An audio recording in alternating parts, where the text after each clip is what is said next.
Well, I am back. We are back. Happy Friday. Happy Friday 13th.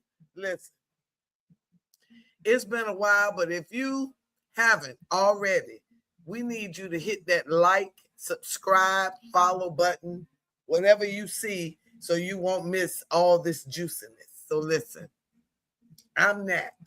This is Sports Chat with Nat. Master T is coming. But if you know anything about our weekly lives, I start with the basketball stuff first, and then she come in with the NFL. All right, so it's been a while. Been dealing with stuff. Life been lifing. But I've been working on some stuff. And we'll get into that at some point, I guess. But listen, what I want to tell you guys is unrivaled basketball. Unrivaled basketball. I didn't go live while they were playing their playoff games. I missed the whole first half of the season. I'm not going to lie. I missed the whole first half of the season. But Unrivaled is a 3-on-3 league that was built in collaboration with the biggest stars in women's basketball. Now, it was co-founded by Naphesia Collier and Breanna Stewart from the, they both went to UConn. Okay? Let me tell you who else. Now, you can watch, let me read this to you, make sure you get it. You can watch, it was on the TV. It's off, it's done now. But listen, I don't know if you can catch it on demand on TNT, True TV, or HBO Max. You may can do it on demand. But Unrivaled 3-on-3, the girl, let me say this. Those women earn 200. Wait a minute. I want to make sure I tell you this right. The average salary, let me get this thing right so we can keep this eye line straight. I can't get it right, but hold on. I don't like that. That's too far.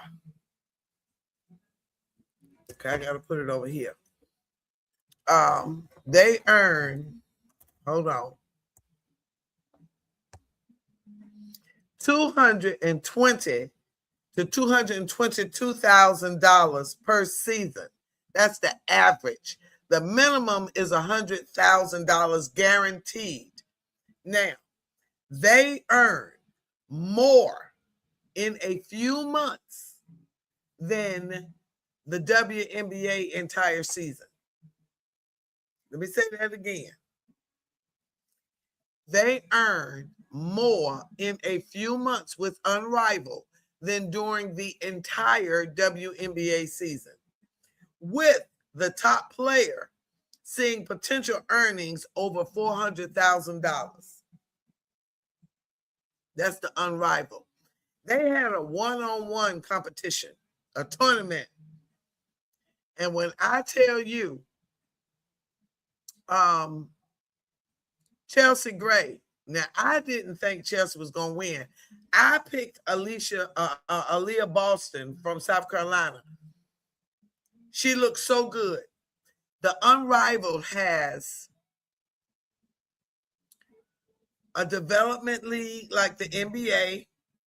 They have state-of-the-art training facilities, nutritionists, psychological. They got everything. Housing. They live and play in Miami.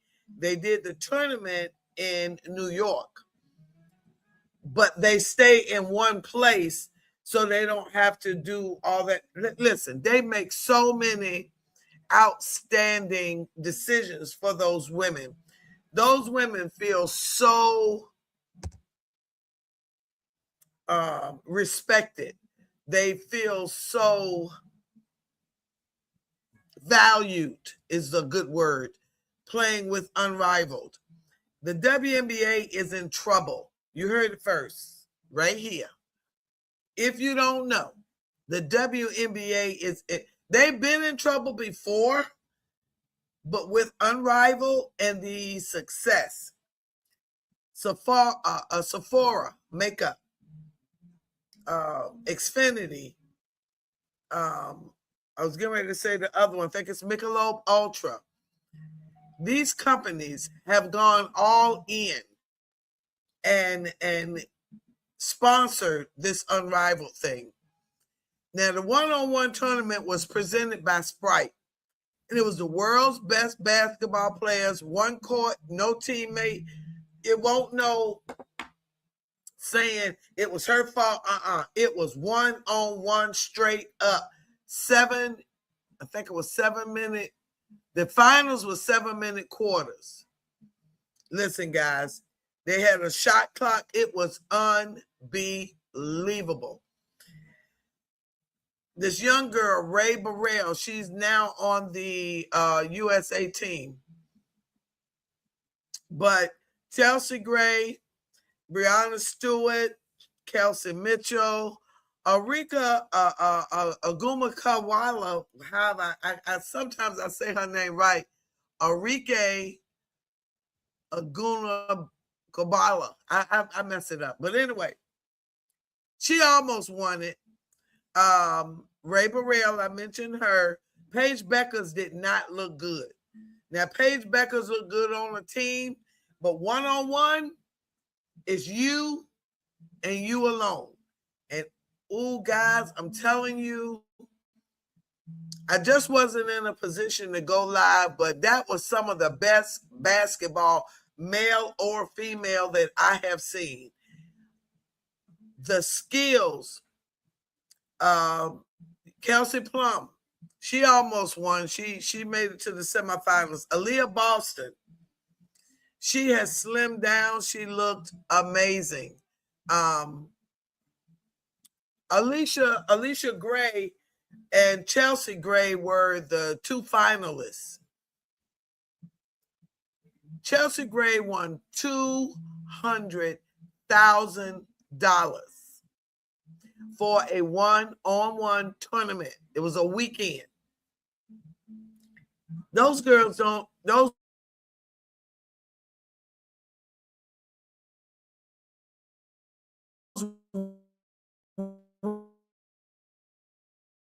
women, it's sad that they don't. That's why I say the WNBA is in trouble. They need to get that money right. And another thing, the Unrivaled stadium arena, let me say arena, stadium is football, arena was packed. Let me see who else. The Mist won the championship. I wanted to go back to say something else. But those ladies, the court is smaller than the WNBA and NBA. It is, but they're playing 3-on-3. Marina Mabry was the points leader, 25.3 points a game. Chelsea Gray, who won the championship, 24.2, and she says she wants the WNBA to pay her money too. Kelsey Plum, I just called her name. She was number 3, 22.6. Paige Beckers, I called her name, 22.1. And Alicia Gray, 21.8. I'm telling you guys, assists, Chelsea Gray. And Chelsea Gray was the MVP as well. She had 6.1 assists per game. Now, I told you, I'm going to tell you the rules in a minute. Paige Beckers, her name again. Kelsey Plum, again. Marina Mabry, again. And Veronica Burton. Now, my daughter really liked Veronica Burton. She had 4.6. She's on the Mist. They won the championship. 3-pointers made. Marina Mabry again. Chelsea Gray again. Kelsey Plum again. Ryan Howard from the Vinyl and Atlanta Dream, and Alicia Gray again. Now, game winners, that means their basket won the game. Kelsey Plum, she had 5. Breonna Stewart, 5. Chelsea Gray, 4. Brittany Sykes, 4. And Jackie Young, 4. All right, so rebounds. Aaliyah Edwards, 12.4. Monique Billings, 10.9. Now she's on the USA team too. Aaliyah Boston, 9.7. Dominique Malanga, 9.4. She dunked a few times. One game, I think she dunked twice. Breonna Stewart, 9.1. Blocks. Aaliyah Boston, 2.1. Cameron Brink from the LA Sparks. She looks amazing. She got injured WNBA season, but she looks amazing. Sanaya Rivers, she went to North Carolina, transferred from South Carolina. She was number 3 in blocks. Brittany Griner, number 4, and Skylar Diggins. Steals, Veronica Burton, Brittany Sykes, Skylar Diggins, and minutes played, Chelsea Gray, Ryan Howard, Marina Mabry, Paige Beckers, and Kelsey Plum. Listen, guys, oh my gosh. Let me see, how many games did they play? I want to tell you that. And I want to tell you that because they make way more than the WNBA. They played 14 games, guys. 14 games. The WNBA plays, hold on. I love basketball, and I love women's basketball because I started playing in elementary school. My daughter started playing in elementary school. So we love women's basketball, okay? And we followed that USA team all around the country, up and down the East Coast, and to the Olympics in 96, 95, 96. The whole time they were training, we were there. And to see the way that the WNBA appears to not respect and value those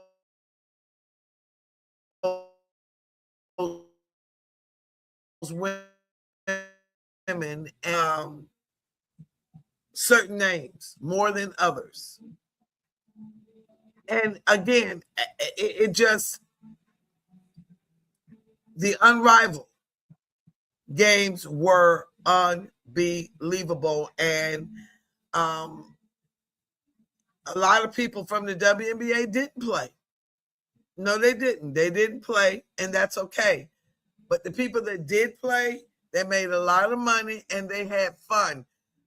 When I tell you those women look so healthy, they look healthy beyond,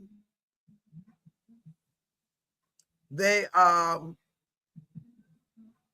so healthy mentally, physically, that, and financially, that they just enjoy playing in the Unrivaled League. And that's why I say repeatedly that the WNBA is in trouble. Now, the WNBA schedule is out May the 8th. They're supposed to open with the Sun at the Liberty, the Mystics at the Temple, that's a new team, and the Dallas Valkyries at the Seattle Storm. That's what it's supposed to be. Now, I want to see if they will show me. Okay. Now, I just told you that the Unrivaled played 14 games. The WNBA plays 44 games.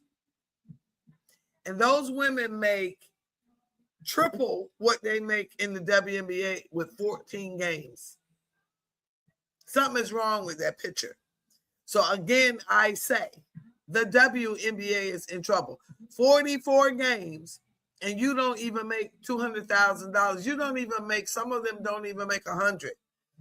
Caitlin and Angel came in at 76,000. The minimum you make in the Unrivaled is 100. I'm just saying, guys, okay? plus the training facilities and the development of the unrivaled play. I don't know if I would even want to play for the WNBA anymore based on what Unrivaled is doing. I'm just saying. Now, that's all I really want to say about that. The NCAA women's basketball. I haven't really been watching men. I'm not going to lie till March Madness comes. But South Carolina, you know, that's one of my teams, if not my favorite. They were the SEC Southeastern Conference champions, regular season. But in the tournament, they lost to Texas. And when I tell you, Don Staley was so calm about that loss.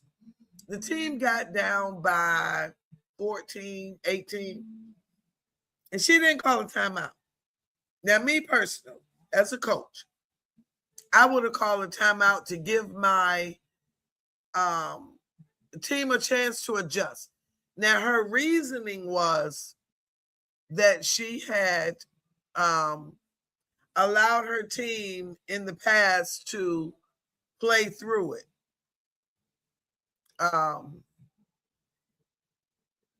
Play through the loss. I mean, the deficit. She said in the championship game a couple of years ago, they were down by 11. And they came back to win the tournament, win the championship. Texas was on a mission. Madison Booker, I do not own the rights to this music if you hear it in the background. If you hear this music in the background, I do not own the rights to this music. So anyway, I'm just saying. Let me write that comment in this section.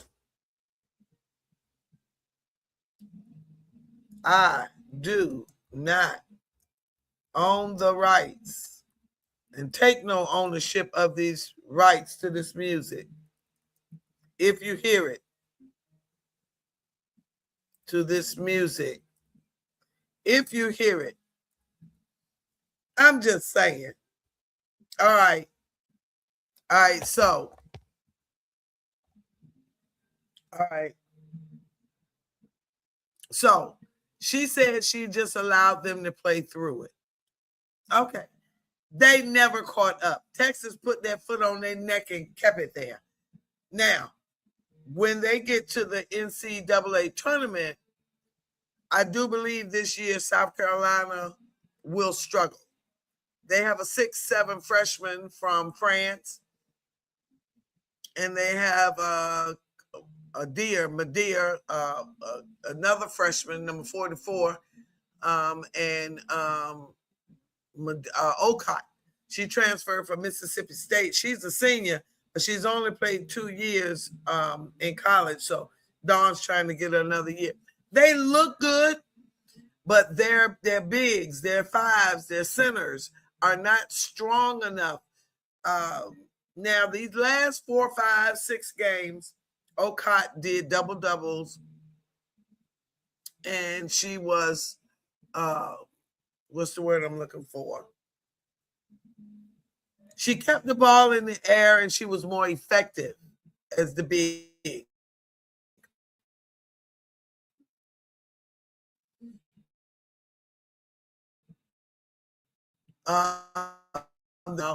And then she put her back in the starting lineup.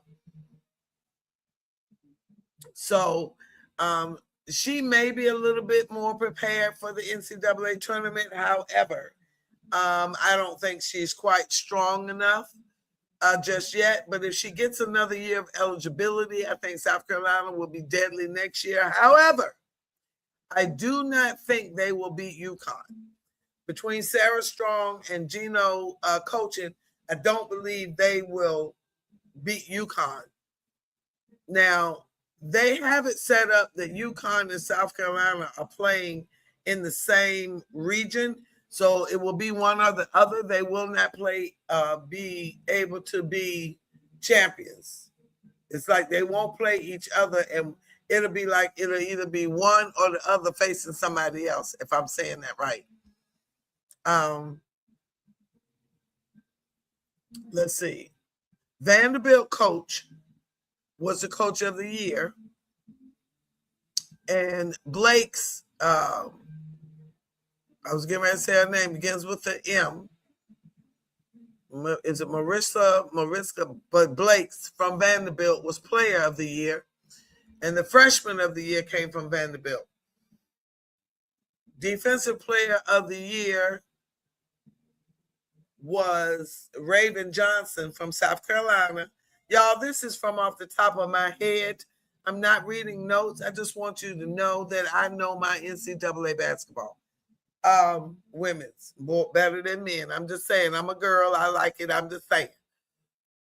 And the sixth woman of the year for the second year in a row was Malaysia Fuwali, who is now at LSU, but was at South Carolina last year. She was sixth woman of the year last year, coming off the bench. She is so dynamic and energetic.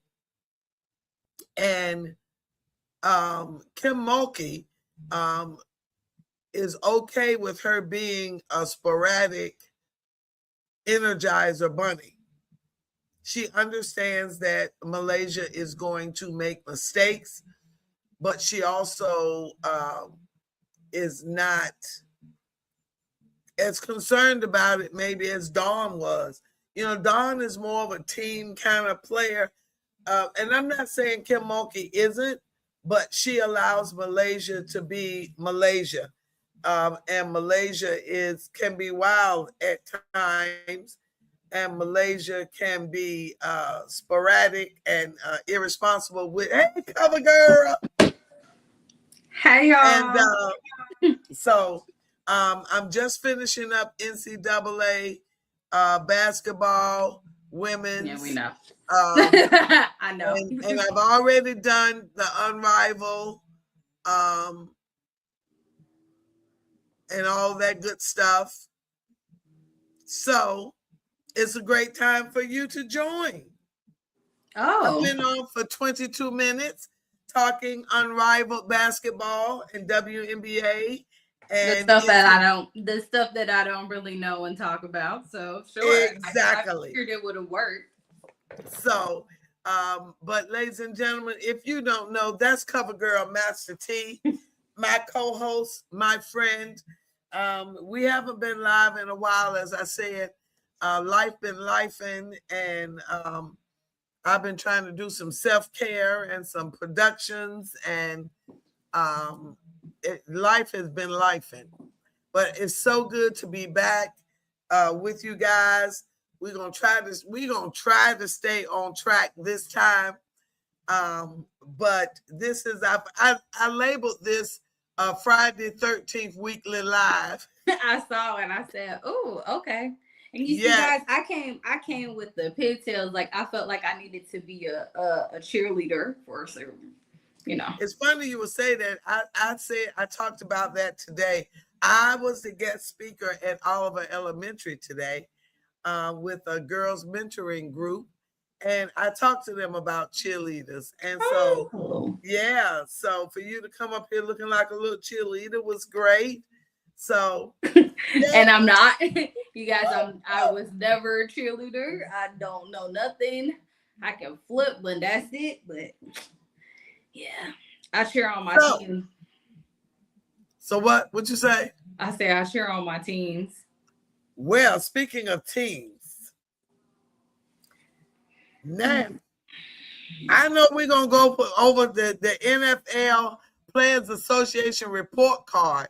However, there's so much news. So, well, wait a minute. Look at what I've been doing. I've been trying to keep track. So when stuff happened, and I said this season, I said I was going to keep a book of log of stuff, so that way when stuff happens, I can write it down, because a lot happens in the day for me, especially when I'm at work, that I'll like go home and I'll forget, or I'll read it and I don't. So I said when I had time, I was gonna start writing down everything that's been going on, especially since it's free agents, frenzy, craziness, however you want to call it right now. And since we talked all that stuff about Tua Tagovailoa, are we really starting with him? yes, there is no way I can start somewhere else. And I'm gonna tell you another reason I'm technically, starting there's there. a lot more because we haven't. Wait a minute. I know, but the fact that I know I said we're going all, I'm gonna be bouncing back and forth, but keep your book. We're gonna talk about the NFL Players Association report card. The Miami Dolphins was number 1 on that report card. What's it? Okay, so explain to everybody what's their report card. The report card is where the players themselves vote on their facility. They vote on the coaches. They vote on the training facility. They vote on ownership. I'm going to tell you the rest of what they vote on. General manager, the team travel, the head coach, special teams coordinator, defensive coordinator, offensive coordinator, position coaches, strength coaches, weight room, training staff, training room, locker room, nutritionist, dietitian, food, dining hall, home game field. I didn't know it went that much in depth. And treatment of families. That's important. So, the number 1 team was the Dolphins? The number 1, let me make sure before I say it again. I believe it was the Miami Dolphins. Yep, number 1. Wow. They got a B+ for treatment of families, a A- for the home field, a A for food. That's because they're in Miami. They got an A for A- for nutritionists, a A- for the locker room, a A for the training room. Pause. Like locker room, like as in how it looks, or locker room as in like cohesive family, like how we gel together. Now, it doesn't specify. I would have to look a little deeper, but it just says locker room. I'm going to assume that means locker room of how it looks. Now, because it has training room, training staff, both received so it must be like how they look. I'm going to look it up in a minute. Look it up while I'm giving this. Weight room, Miami, A+. Strength coaches, A+. Position coaches, A-. Offensive coordinator, A-. Defensive coordinator, A. Special teams, B. Team travel, A. Head coach, B. General manager, A-. Team ownership, A. Overall rank, number 1. And number 2 was the Minnesota Vikings. They had an A in treatment of family, locker room, strength coach, head coach, general manager. A+ on ownership, and that was the only A+. Wow. B+. Yeah, B+ on nutritionist, position coach, defensive coordinator, and team travel. Dang, what? They got that. I'm sorry. I'll say it now on ESPN, and I just see who got number 31, but I'm trying to figure out who's 32. The Steelers. Ooh. The Steelers are 32. Dang. The Steelers are number 32. I never would have thought that Dolphins would. The Steelers got an F- in home game field. F- in locker room. What does the locker room? Is it the facility or the camaraderie? What does locker room score represent? I think it's the facility. Okay, they got an F- in the locker room and an F on team travel. And it says for the first time in 4 years. That is the first time the finished last for the first time in the 4-year history of the union survey. Oh, this just started. Yeah, I was like, when did they start this? Okay, and the Steelers, the only A I see is head coach. As it should have been. They had an A minus. Hold up, pause. Don't look like that. Don't look like that because you were part of the whole thing of Tomlin. Well, you know, I loved him, but I did say it was time for him to move on. It was over. That season in his life was over. He had nothing else to give. He was so drained. All the joy that he had for Aaron Rodgers to come, I saw it dissipate and leave.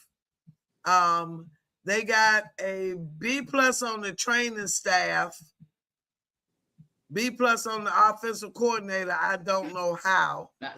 Okay, I'm not surprised at that one. I just had to see. I had to see where some people. I had to see where some other teams went at, and I'm like, okay, yeah. I definitely. Y'all came in. Where were y'all? 8. The top 10. That's good. Now y'all training facility, A-, training staff, weight room, strength coach, defensive coordinator, and team ownership are A. Exactly. Nutrition is an A too. You see this offensive coordinator, that just should have been F. Okay. A-. Okay. That should have been an F if I had home game field. Why would y'all rank us as C-? But you know what? Maybe if they want to add fans up in there, because half of the stadium ain't really us. But yeah, the Baltimore Ravens were 12. Chicago, I wanted to see where the Cowboys were. That's really what it was. I just wanted to see. What were they? 22. I'm surprised that team ownership got a B. Me too. They scared to vote anything else but for him. It don't matter. Detroit was number 9. The Packers are 21. Texans number 7. Jaguars number 5. The Chiefs are 27. I was just getting ready to say. Now, this surprised me. Las Vegas Raiders number 6. That surprised me. You know why? They have all of the newer stuff. Like their stadium is the newest out of all 32 teams in the NFL. So everything on here is pretty much A, well, except for their offensive coordinator. That's true. And like their sure head coach. Everything is an A. Everything is pretty, like when you think about all the stuff that has to do with their facilities, it's A's. But think about it. They literally just got a new stadium. Like that's true. Like that. So that part doesn't surprise me. And they like the ownership and the G thing. And they gave Pete Carroll a C. But I'm really surprised for real about the Dolphins being number 1. I am too. Like I didn't think. I'm surprised the Commanders are number 3. I am really surprised at that. Okay, they changed. Okay, let's talk about why they could be 3. They changed ownership. That was the number 1 thing that probably did it. Look, Dan Quinn's their coach. A+, as it should be, A+, because I like Dan Quinn too. Like, I think that they, like, outside the fact that they just probably have bad stuff when it comes to, like, they play outside. It's cold in these, Washington. Yeah. And DC, like, it's one of those things. Now, I was surprised that my Steelers were dead last. Y'all got effing almost a lot of things. Team travel must have to do with like the planes and all that other stuff. I would understand how we got that because we're like Delta Hub. Like, I mean, the treatment of family hurts my feelings. F. That's sad, and that's the number 1 thing. And that field, we know how bad that field was because it cost us a couple of games. It cost us a couple of field goals with Boz, with his foot getting stuck and things of that nature. I'm not surprised that the special teams coordinator got an A-. I'm not surprised. But I am shocked that Arthur Smith got a B+. I'm shocked at that. I heard, well, the Falcons, when we had him too, they liked him as a person and coach too, which I was shocked too, because I was like, what? This man don't look like he know what he doing. He always be looking like, where's Waldo? That's how I feel like we be looking like, where is he? That's how I feel like he'd be looking. But surprise, the Seahawks ranked fourth, and surprisingly, the Tampa Bay Buccaneers got 29. Yeah. And it's interesting. So I would love to like go into, like how you said, go in depth of like what's in each one of these. Yeah, me too.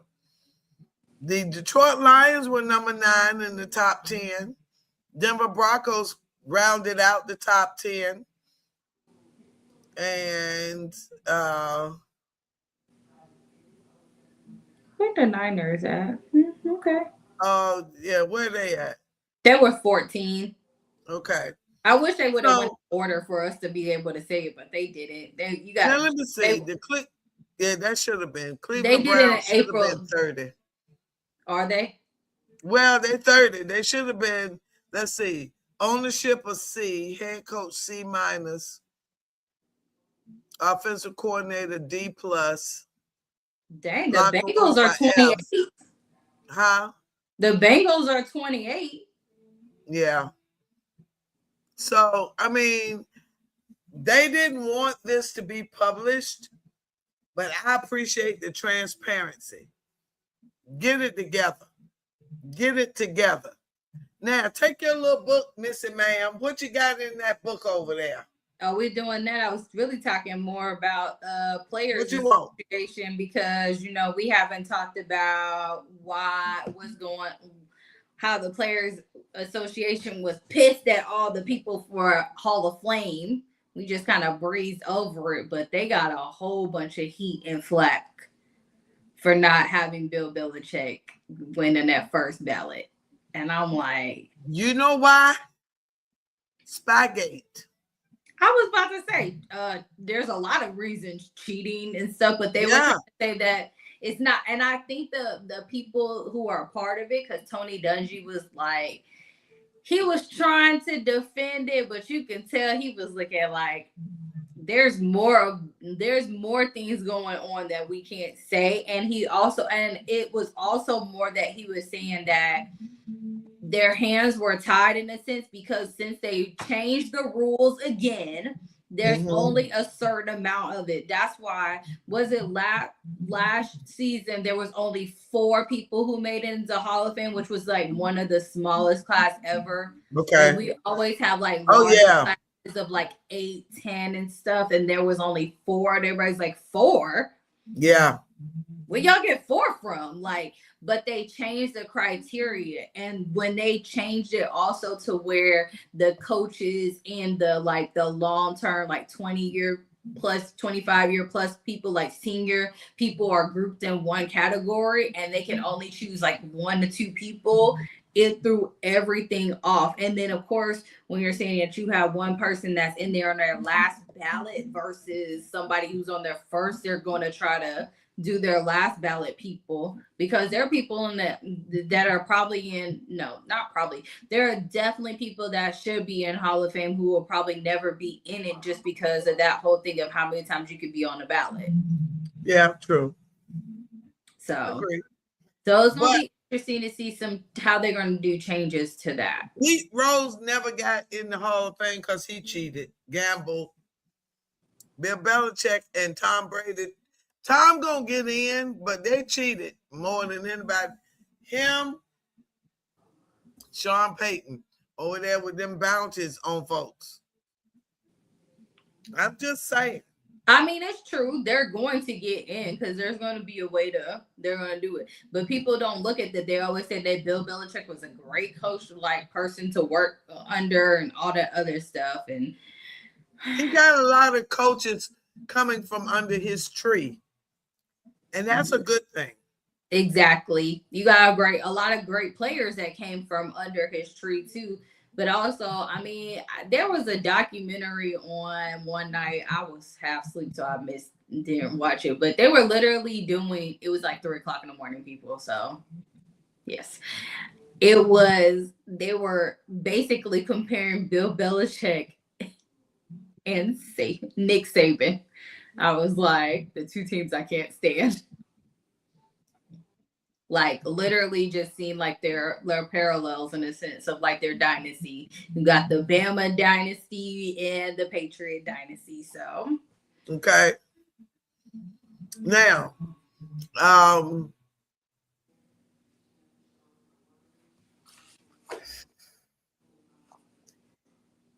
don't think I've recovered from Mike Tomlin yet. no, but y'all about to get what y'all wanted. Y'all about to have exactly what y'all wanted. Y'all asked for it. And Steelers fans. I am still not right. I am still Steelers fans. Guess what? You're about to get what you asked for. Congratulations, Steelers. You're about to have a losing season this season. I am calling it now. That 19-year plus is gone. Is about to be snip. Is about to be gone. So forget about those times of you talking about we didn't make playoffs. Well, y'all need to start worrying about y'all's record. The only thing now, when we were naming possible coaches, I did list Mike McCarthy as one. Mm-hmm. When he did his initial interview, and he was crying like a baby, talking about how glad he was to be in Pittsburgh. He from Pittsburgh. He can finally wear his stuff out in the open. And so good to be home, blah, blah, blah, blah, blah, blah. And then he talked about how proud his mom and dad was. Now, whether it was scripted or straight from the heart, kind of tugged at me a little bit. But we still don't have a quarterback. Because A. Rod still hasn't decided what he wanted to do, which is part of this free agency frenzy where we're going to get into of all this stuff going on. I knew I wanted Malik Willis, but Miami snatched him up so quick it made your head spin. Also, dumbness on, we'll talk about that in a whole thing because I should have made dumb moves on. The funny part is on some of my stuff, I literally like wrote down when it happened and then I had to cross it out because of certain things that happened that switched up. And Malik Willis, Green Bay Packers, that was a dumb decision on your end for letting him go. Like when Jordan was hurt, he literally was your backup to help it. But a good backup. You didn't even miss Jordan Love. But also, congratulations, Miami Dolphins, for making a very smart decision on that one, too. I would have picked them up, too. Like, yeah, and I would have got rid of Tua. But where did Tua go? Trying to figure out what the HE double hockey sticks was Matt Ryan thinking. I was thinking left-handed quarterback. That could have been all he was thinking. I don't know what he was thinking. I don't either. Because all of us were like, somebody texted me and all they said was, I hate y'all. Well, they're a Falcons hater anyway. One of my friends, he's a complete Falcons hater. And I do mean a big hater. Like anything that we do, he will criticize. So I didn't even know what happened. I just get a message that says, F you guys. Y'all effing suck. And I was looking like, sir, it's 5:00. What's going on? I really don't know what's going on. So I didn't even entertain it. And then I went and somehow I looked on my ESPN after and I said, what? And then I had to text my homegirl and I was like, is this true? Please don't tell me this is true. And I was like, what? And we even said over and over and over again, Tua need to not even be in the NFL. And when I saw that the Falcons had picked them up, I literally said they hate us. I sent them and I said, what was that message at? What was the purpose of Arthur Blank sending us that doggone message then? If you can't even get it right. And I was like, first off, everybody's a Falcons fans. It's very mixed signals on like mixed feelings about Kevin. I wasn't a fan of getting Kevin. But some people say who really follow him said that this will be great for our offense. Like he will help our offense a lot. Well, I feel like if we ain't got no doggone quarterback. Y'all got another lefty. Y'all got a lefty which like said that he will be competing. Him and Michael Penix are going to be competing for the quarterback spot. And I'm looking like, okay, so I have one. I love you, Mike Penix. I really do. I got one who is ACL torn injury, and I got another one that anytime he gets hurt, like hit, I'm holding my breath to make sure that you're not having a whole concussion going on. So if I had to choose, I'll definitely take my ACL injury more than a person who's going to have a whole neuro problem and possible CTE. Not wishing that on you at all. But no, but but at the same time, like seriously, every time that he gets hit. And unfortunately, and I think, did I send that to you? No, I was texting my other friend. I was saying we were talking about the whole thing with Tua and like thing, and she was saying that, and she was like, every time I watch him play, I always just think about that moment when he had the concussion. I said, unfortunately, that will always follow Tua, no matter what he does. That's great. Everybody's always going to remember that hit. That it just was like, what the heck. Then on top of that, everybody's going to remember when in week 2, 2024 season, when he got hit in Buffalo. I mean, when they were in Miami and Buffalo was playing, and it was only week 2 and he got out with the concussion. And we were all like, what? Yeah. What? Still, like, I get it. I love the heart, but like, and y'all know I have a little soft spot because I know people were probably saying the same thing about Damar Hamlin. I was always like, let him still play. And so, but I don't know. It's something I don't know. Different. Okay. I feel like it's different with the quarterback position than versus like your defensive and other people, because your quarterback, you're always like, it's their defense will switch out. You can switch them out at points in time. You got about 2 different safety beats, all that other stuff. Yeah. There's always something different on defense. Same thing with running backs, with your wide receivers. It don't matter. But that quarterback position, it don't matter. All 60 minutes you're playing.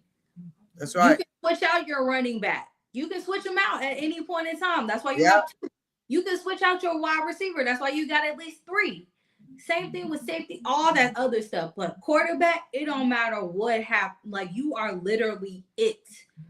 Unless you literally have to get out. Everybody else it switches out except for you.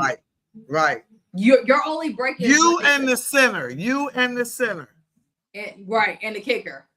And the kicker. They're literally it. And the center, like, you ain't even your one job is to hold. Like, you ain't really got that on it. But literally, quarterback is it. Your kicker, you just kick. Sometimes you don't even see them if your team doing that well. Yeah. Like seriously, they're the one person that does not, if you think about it, they're the one person that does not switch out at all in the game. You can give your running back a break because you'd be like, oh, he's tired. He just ran all that stuff. We're going to switch it to another back. For like this series, we're going to switch it to another back. All right. Wide receiver. Oh, okay. They keep double teaming this person. We're going to switch it to this one. Tight end. Okay. Sometimes tight end don't even come in on a series. It may be 3 wide receivers deep and not a tight end. Yeah. So, but literally, they're the person that does not move. They do not change. So that's where my concern is with that. I'm like, what the heck? Like I said, my Falcons, y'all are effing up again to me. So what's next in your book?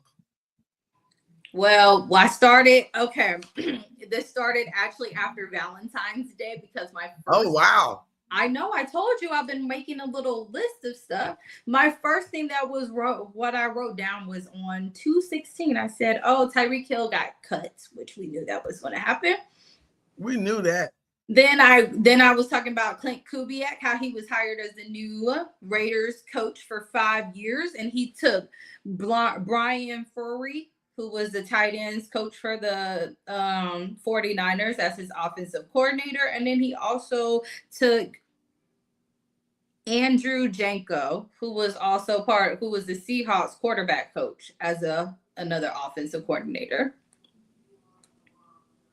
Yeah, so that was my first. Then, but of course, it changes as everything goes down, because of course things change daily, because this is about to be funny, right?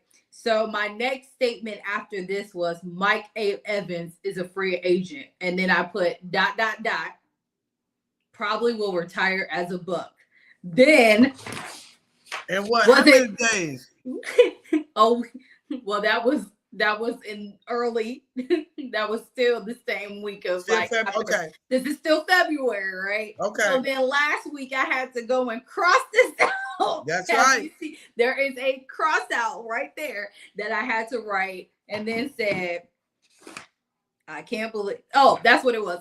Like a couple of weeks later, then I said free agency craziness, and the first thing 3-9 Mike Evans to the 49ers. I said, what? But it was really funny because I really did put that. I said free agents. So I started writing them, and then I was like, he'll probably retire as a Buck. And then when I did that, I literally crossed it out, and I was like, well, I was wrong on that one. Yeah, that's gonna be interesting. Speaking of free agents, well, go ahead. You got your dates. I something just happened that kind of threw me for a loop, but I want to wait till you go through your dates. Go ahead. I mean, it's all changing with different things. I think I put with the Browns and Falcons switched what their defensive coordinator. So Mike Rutenberg, he was from us, but he went to the Browns. I did see a video that somebody wrote that said anytime the Browns have given us something and the Falcons, it's always been in our favor. Somehow it just always works out, like in different things. I sent it to you too, and I didn't write all the stuff, but it wrote down like almost every single like trade that happened that like the Falcons like ended up like benefiting, like where it was a wide receiver or defensive person. When I have to remember stuff and I know that I need to write it, like talk to us about it, I send it to our group so I remember it. Some people really think that Kevin Stefanski is going to be coach of the year once or twice or something? He was, and I mean, I am hoping, like, as much as I'm still like, oh my gosh, we should have just waited for Clint Kubiak and we should have just waited for Sean McDermott. If they feel like if he came in and he said, hey, because if you think about it, the Browns have always been better at defense. And it's only because of Myles Garrett. Exactly. That's literally what it is. Myles Garrett makes up the Browns defense.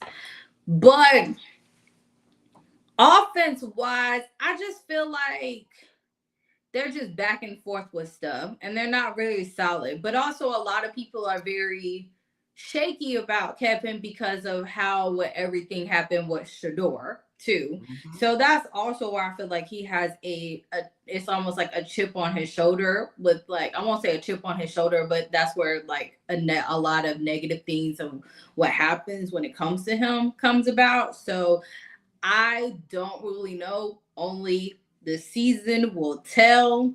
And if there's some type of discord, of course it's gonna show up on the field. And honestly, like I said, I think we have one of the best offenses of like different things, but nothing clicks together. Like there was no reason for us not to make playoffs this year. So I feel like that's a coaching issue. We needed a whole offensive. So if he's gonna come in and he's gonna make our offense great, then do it, because we got the playmakers.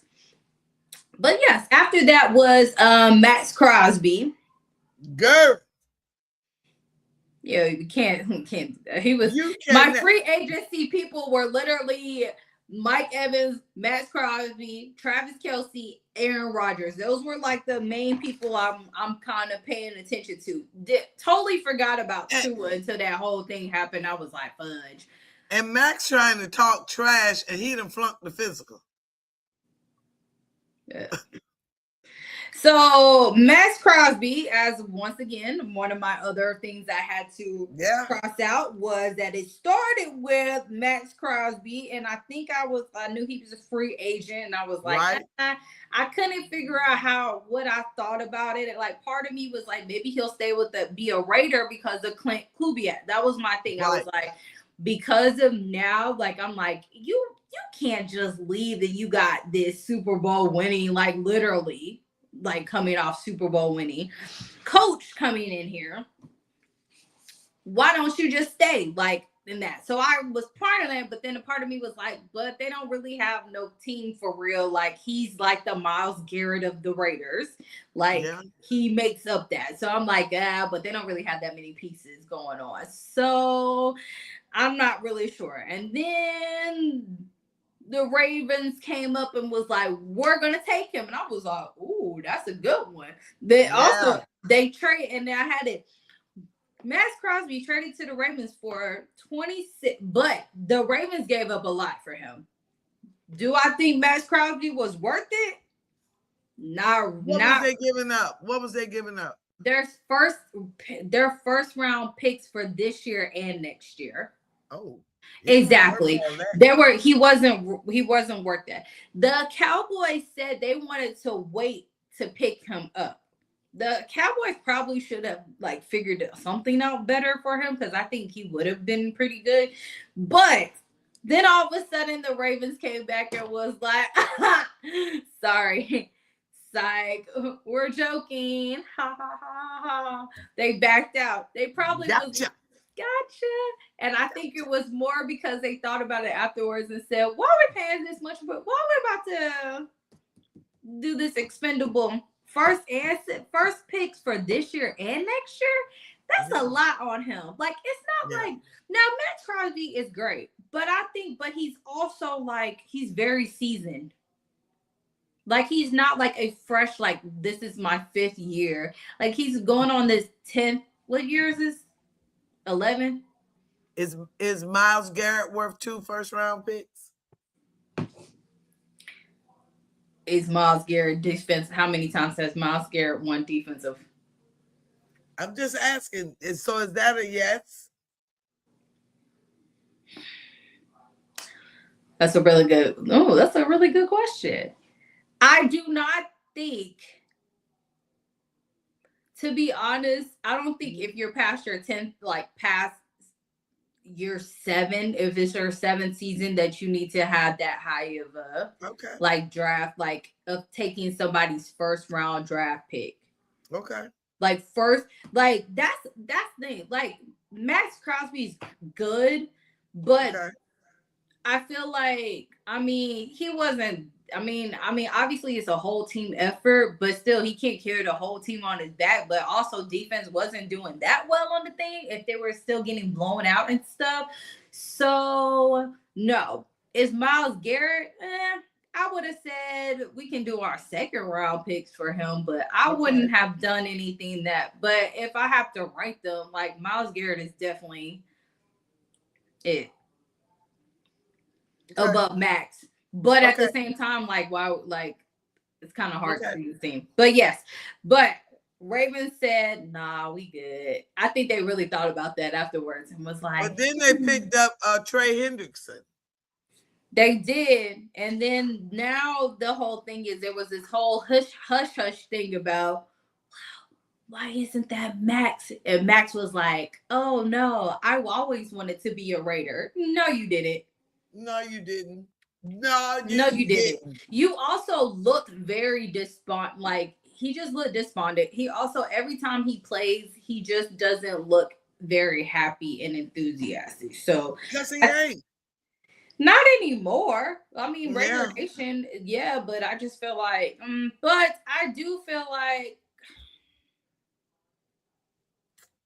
I think if they don't do something well this season, he's either gonna retire next year, or he's gonna really like push to be like, I don't want to do this no more. No matter how much y'all paying me, like I need to figure out a way to get out. Let me ask you this.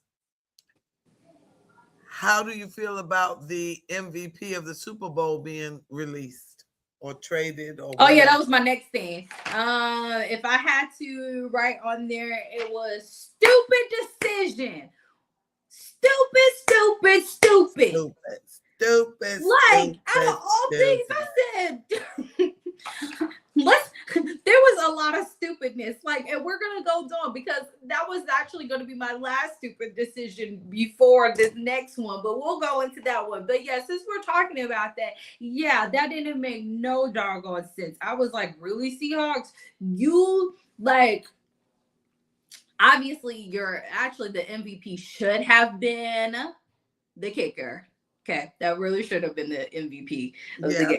But but then on top of that, to do your top running back, your number one running back of the entire season that helped you get to Super Bowl, along with JXN and all the other ones.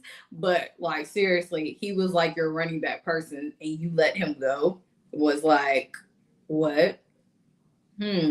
How something, I don't want to say something had to happen in the locker room, but something had to happen. How do you let your MVP of your Super Bowl walk away? I don't get it. Not only that, but a lot is going on in the Seahawks camp, you guys. You guys have to remember, the Seahawks are up for sale this season. Like, they have to get sold this year because the NFL was like, you've been playing around too long. And I think they were trying to do some gambling things with it. Because remember, they held on to the Seahawks for a minute. They needed to have been sold 8 years ago. Okay. Because their owner like died, I think in 2018, I was reading. So they actually have had ample enough time for it. So them winning Super Bowl, they were like, oh, this is going to be our, Oh, okay. They were like, I mean, they said that it was going to be a higher thing. Well, I just read a second ago as I was looking that now Washington has a new tax law that can actually affect their, like, how much they're worth now. Speaking of Seattle. And and have negative impact on the team's ability to sign free agents. So that might have also been like what happened to it, that maybe of why. Because, there's only 8 teams in the NFL that play in states with no income tax, along with the Raiders, the Texans, the Cowboys, the Titans, the Bucks, the Dolphins, and Jags. That's because, that's right, because Florida doesn't have a state tax. Tennessee doesn't have a state tax.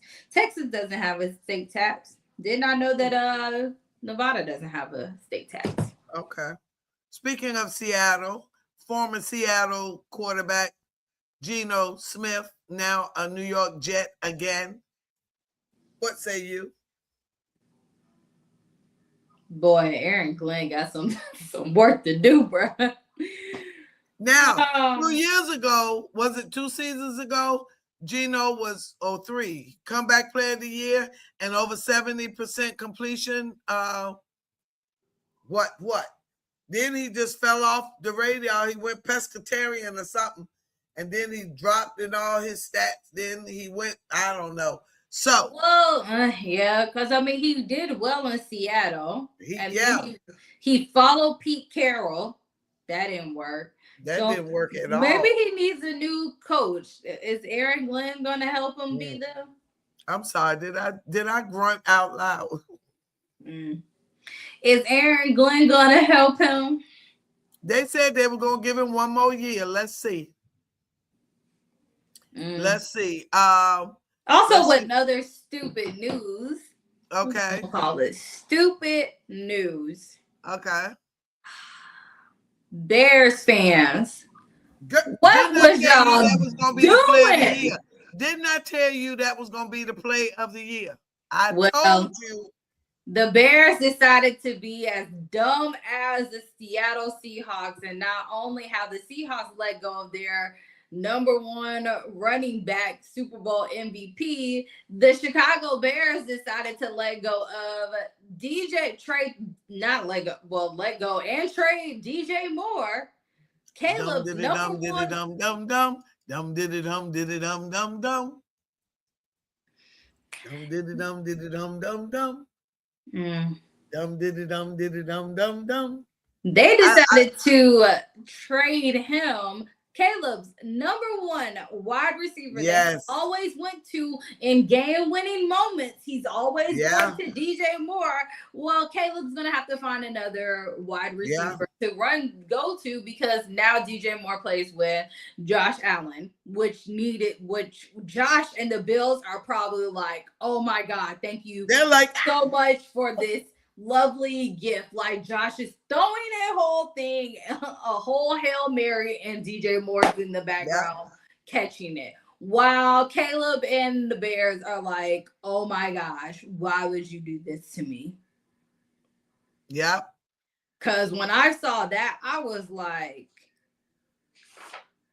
that was actually the first news I think I saw that I said, what in the world are y'all doing? That's literally what I woke up and saw. That's what I did. I think I looked on my phone. That was like the first thing I saw. And I said, what is wrong with y'all? Like, seriously, is there something that I need to know?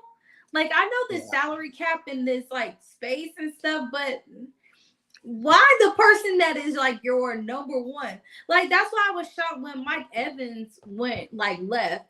But because he's been dealing with a lot of injuries and stuff. Yeah, so that's the only reason why I said, okay, well, I could somewhat understand that, because he's always hurt halfway through the season or beginning of it. But he has been a little off recently, but I just figured he would just cut it. But the team that I always will give credit to. Hold up, before you move on. Since we were talking about Kenneth Walker, how do you think him going to the Chiefs will help the Chiefs? Well, interesting enough about what you just said, because that was the team I was about to say I'll give credit to. Look at that nice little segue, guys. And the reason why I said that is because Pat is you can tell that Patrick Mahomes definitely cares more about the team and players than he does with his own salary, because he restructured his contract from a $78.2 million to $34.65 million, so they can just have salary for salary cap. Yeah, he cut his contract in half. Like when we were a kid, wow.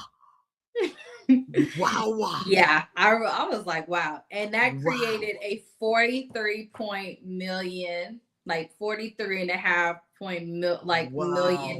salary cap space, opening up more for them. So that's why I was like, talk about who I give credit to. Like, Pat's all about with the team, like, who can we keep? What do I need to do in order to do that? Because I'm pretty sure he makes that back in his endorsement. So, but yes, how is he? Pat, like, the Chiefs are going to be happy with that, because I think their running game was off this year. Was off.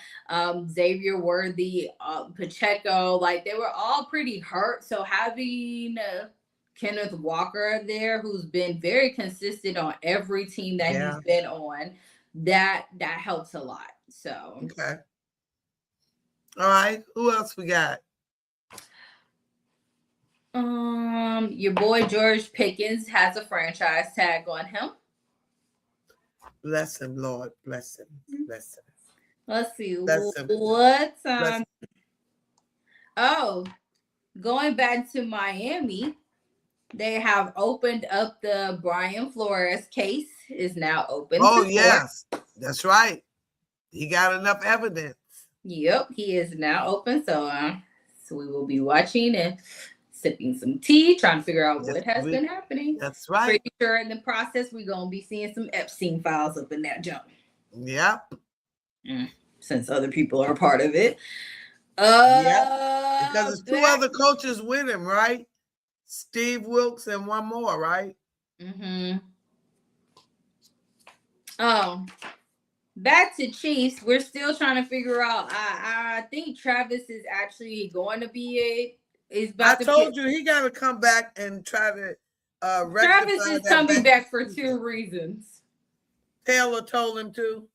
Well, one they got to pay for. No, one they got to pay for the wedding. Travis and Taylor. I totally forgot about them, you guys. But sorry, but not really. But they're actually getting married June 13th. So yeah. So this June or next June? Nope, this June. June 13th, they're getting married. So okay, right during OTAs. So, oh wow. Right before all the stuff, like the optional one. So yeah. Okay. So yes, I don't think he's officially said it yet that he's back, but they're like I think they're very certain. Also, I think so. I think also the reason why, I think besides what we're saying, but I think the main reason that Travis is coming back, besides the fact that he'd be like, I love the game, is I feel like he doesn't want to leave and have such a bad season that they had. True. Like, if you saw, like, even on all the games, like, they lost their last game of the season, not only at home, but away, too. And, like, you could just see the defeat on his face. Like, yeah, you can see it. I think that's really the reason for real that he's coming back. I think he wants to leave, even if they don't be like Super Bowl champions. Right. I think it's more of the competitive nature in him that he's like, I cannot, like, he knows he didn't play up to his best ability, and the team didn't either. Like, for them to have a losing record was crazy, for them going from Super Bowl, like, even they lost Super Bowl, but then to what they just did, it was just ridiculous. So to having a winning record to now a losing record, that was his thing. So that was it. Oh, David Njoku from the Browns was like, he is the Brown no more. So we're watching him on free agency, unless he's been caught up since the last time I actually looked at stuff. Oh, that's funny, because when I did put Bears trade DJ Moore to Bills, and my comment next to it was WTF. Van Jefferson went to the Commanders. Okay. Yeah. And the Army Brown. Is AJ still with the Eagles this week? Yeah, he's still with them as of now. Okay. Tommy DeVito signed a 2-year contract with the Patriots. Okay. All right. Oh, Khalil Mack was going to end up being a free agent, but he ended up signing a 1-year deal to the Chargers.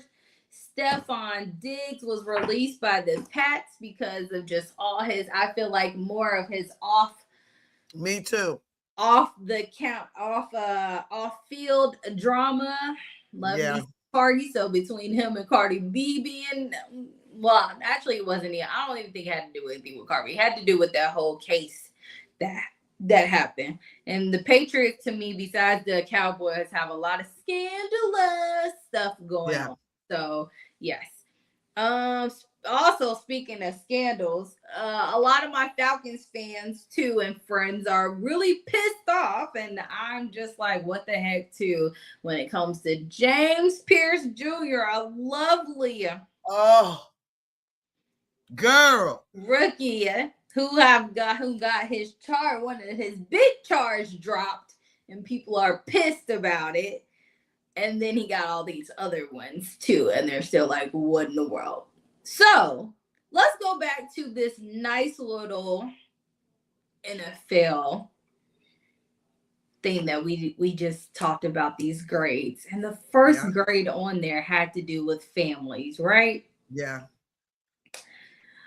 I do not think that, yes, maybe as family wise of like how they take care of the families and make sure they're good and stuff, we will probably do a very more deeper dive to figure out what goes into this questionnaire of like what is considered family and all the other stuff. What I do not think the NFL does a very good job of is these domestic violence things that happen between their players and stuff. I feel like they do not protect the women that are a part of it. Right. Whether they're wife or girlfriend, it doesn't matter. I That's understand it is a whole entire quote unquote, you want to call it a business and all that other stuff, but it's been going on too much, too long that I feel like the players do not have a lot of, they don't have consequences. The only consequences I feel like they get is scrutiny with the public, which they can just fight through it. Because after a minute, to be honest, even though they'll say, "Oh, I don't like him as a player," well, if he's helping the team do well, some people they remember it, but they be like, but they're helping our team, and I don't think that's cool. Like, I think that there should be a lot of things. I mean, we've had multiple players of these issues, and I still think it's very interesting. I think the only team who's ever somewhat done something when a domestic violence happened and they were like, yeah, you gotta go, was the Baltimore Ravens. With Ray Rice. Yeah. That was the only one that we know because of the fact of the video with it. Everything else wasn't. Not only that, when they did that interview together, him and that girl, she was still petrified. You could see the fear on that girl. You could smell it through the TV. She was petrified. There was no way they could allow him. Now, I don't know if she with him still, but she was petrified. But yes, I don't think that the NFL does a very good job of like that whole thing with it. Is he still where? Who? Ray Rice? They sure were. They still together? They sure are. Yeah. I mean, but that happened. But he swore he was going to change. He swore he would change. So, but I mean, at the end of the day, like, it did cost him his career with that. Yes, but it there did. are other people that, I feel like there's more things that happen with it. I feel like also the NFL picks and chooses who they really want to have scrutinized and stuff. Okay. I mean, yes. So, but yeah, I do not condone any of this. I mean, even if it benefits my team, I just feel like this is a whole thing of people at the end of the day. And like I said, I do not think, yes, if they say that they do well on like protecting like the family, taking care of them, but I feel like as a female like wife, even though she's girlfriend, doesn't matter, you shouldn't be hitting. And then on top of that, they seem to brush under the rug because this all starts when they're in college. Yeah. Like a lot of these incidences, when we see them in the NFL, like start like when they have a big incident in the NFL, they'll go back and say, oh, they've had an incident while they were in college or whatever. So it's like it's there, but you're sweeping it already under the rug. They're already aggressive in a sense because of the sport they're playing. So you're adding to it. Like, I won't say adding to it, but I feel like there needs to be a better conversation and like protection wise, and even that more of a sense there needs to be like more consequences with it and us knowing what the consequences is. Don't just tell us, oh, that, like, tell us that the team said we suspended you for so many games. Like, you suspended I feel like you suspend them on stuff of like, oh, they're partying on social media, doing stuff. They're the DUIs, you'll punish, suspend them for a game for they're taking illegal substances, suspend, but you do not suspend them or fine them for something where it's a public act of like domestic violence or something. Right. Even if it is, even if it comes out that is not true, that you come out with it, you need to still like make an example and say like, okay, we don't condone this at all. Like if it's true, you're gonna do that. I mean, even Stephon Diggs with all the stuff, like, okay, they let it go on throughout the whole season. We knew what was going on the side, and they said, all right, we're gonna wait till off season in order to do it. And then obviously everything's over, and they were like, okay, we'll drop you, but they're just gonna say we released you because of you didn't make any plays during the game, during Super Bowl. I'm pretty sure that was probably their thing. Whoa, yeah. Even though we probably are more like, okay, it could have been more some of your off issue things with like, that, but I don't know. I think they definitely need a better job at it. Yeah. Well, and then your favorite quarterback, well, one of them. The Ravens were also smart again. Oh, they were so smart. I think that was one of the smartest moves of the offseason. Smart move. Yes. The Ravens decided to keep my man Tyler Huntley. Now it was funny because I'm not gonna lie. When I first said, I said Tyler Huntley. Why do I know his name? Like, what does he do? When they said it, and I had to be like, oh, sugar, that's right, quarterback. That's right. He's a good quarterback.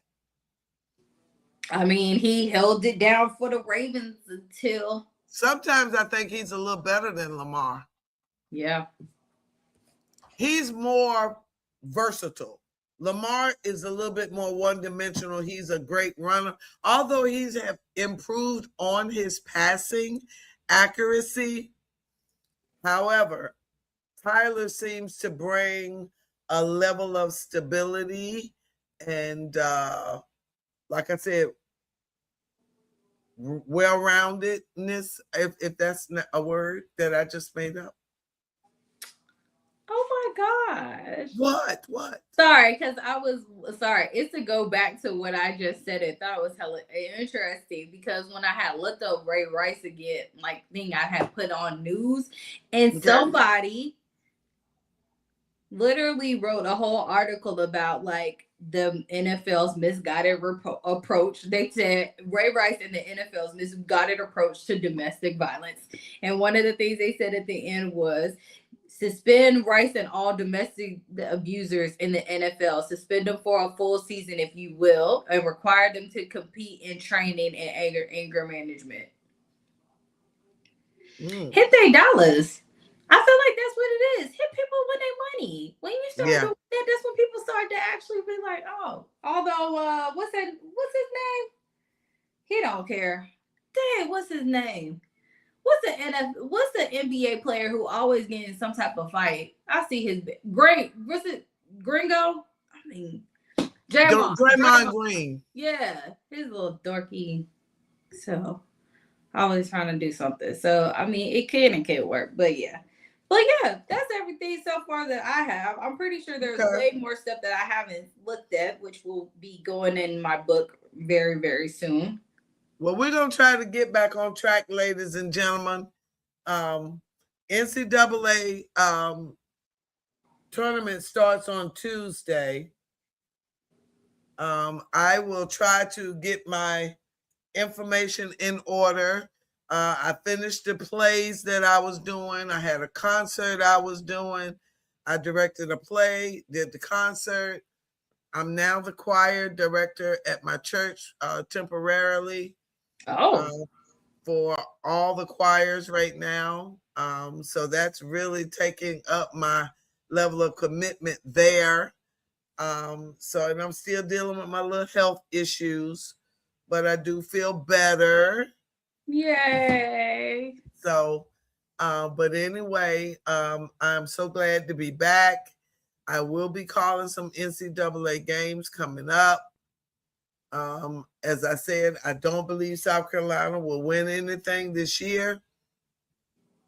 I'm going with UConn straight out the gate. Texas looks good. and UConn looks good.